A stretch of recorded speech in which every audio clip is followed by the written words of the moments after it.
When the 2025 National Basketball League tips off on March 14th, clubs will be in charge of the operation side of the game as a new era dawns in local basketball.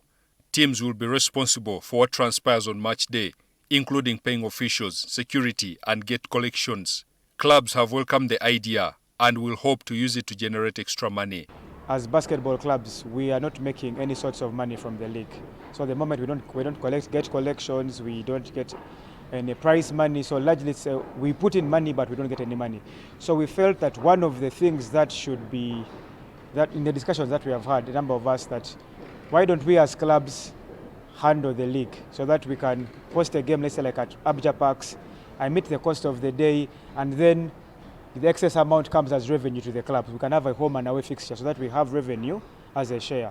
We thought so fit that let's hand over these leagues to the managers and they be managed through management committees constituted by the managers themselves. Meanwhile, FUBA will continue its role as overseer of basketball activities. Our competitions committee is going to still be in charge of competitions, that is a fixture, player verification, team registration, protests, handling of protests in case they come up. Now, the financial aspect might not have been ironed out properly ahead of the new venture. While FUBA explains how things will be financially, the clubs feel a lot is still wanting. Along the years, it has been the federation that has been coming up with that fee.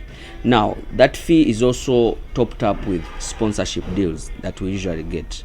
Now, if you have to look at the sponsorship deals we've been getting, we have been allocating all those resources to the league.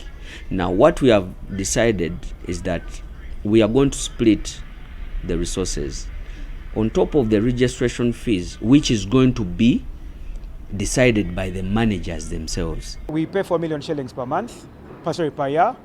The gate collections are taken by the federation, so is sponsorship money going to the federation bank accounts, and they have been using 100% of that money.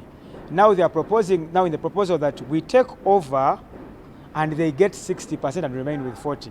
We felt if they were running the federation before on 100% of the money, if they're pushing it to us, let's maintain the status quo at least, so that we take on that, because they have been arguing that the money is not sufficient to run. So if 100% is sufficient to run the league, how do you expect managers to run the league with 40% of that? This splitting of roles for FUBA and the clubs is going to be a game changer in the league. It is always good for the people for the actual stakeholders to be the managers of a package. So I think this is a good step forward for the league, and we believe managers have good ideas. We sit in those meetings and they really lay out ideas on how their league would pan out. For case in point, 2022, Blazers versus City Oil, the highest turn-up I've ever seen. We made a drive throughout Namongo, cars with music inviting fans to come, and the arena was packed beyond capacity. But even since that, we didn't get a single coin. So we felt this gives initiative to clubs, because now you know that since I will be able to get money out of this, you now have incentive to go outside there and bring funds. The clubs will also determine how much each pays for registration and drawing up fixtures. Felix Manyindo, NTV Sport.